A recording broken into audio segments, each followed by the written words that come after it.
మచిలీపట్నం పోర్టులో జరుగుతున్నటువంటి ఈ యొక్క అభివృద్ధి కార్యక్రమం మీద గౌరవ ముఖ్యమంత్రి గారి సూచన మేరకు ఈరోజు A&I తరఫు నుంచి మేము రావడం జరిగింది.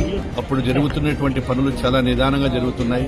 అనుకున్న టయానికి ఈ యొక్క పోర్టును మచిలీపట్నం పోర్టును ఈ మచిలీపట్నం చుట్టుపక్కల ఉన్న ప్రాంతాల చిరకాల కాంక్ష అయినటువంటి ఈ యొక్క పోర్టును త్వరలో కంప్లీట్ చేసి వారికి అంకితం చేయాలనే ఉద్దేశంతో గౌరవ ముఖ్యమంత్రి గారు పంపించడం జరిగింది. ఇది ల్యాండ్ లార్డ్ మోడల్ కింద దాదాపుగా 5,155 కోట్ల రూపాయలతో మొదలు పెట్టడం జరిగింది. అదేవిధంగా మచిలీపట్నం యొక్క పోర్టును 3,000 ఇప్పుడు మెగా ఇంజనీరింగ్ కన్స్ట్రక్షన్ వారు 3,668 కోట్ల రూపాయలతో మొదలు పెట్టడం జరిగింది.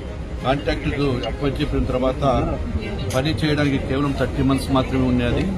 వాటిని కూడా 28 అక్టోబర్ 25కి చేయాల్సిన బాధ్యత ఉంది వారికి. ఈరోజు కాంట్రాక్టర్లకు కూడా ఒకటే ఈరోజు మేమంతా చెప్పదలుచుకునేది, ఏదైతే ఉందో ఈ పోర్టును త్వరలోనే ఇన్ టైం లోపల కంప్లీట్ చేసి హ్యాండ్ ఓవర్ చేయాలని చెప్పి వారికి నిర్ణయం చేసుకోవడమైంది.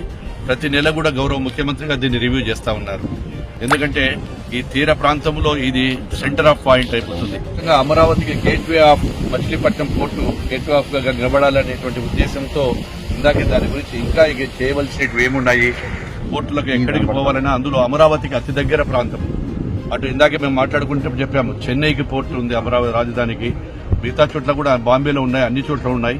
మా అమరావతికి కూడా పోర్టు కావాలంటే అతి సమీపంలో ఉండే పోర్టు ఇదే మనకు. అంటే భవిష్యత్తులో ఈ పోర్టుకు ఉండేటువంటి అవకాశాలు మంచి అవకాశాలు ఎక్కడ కూడా లేవు.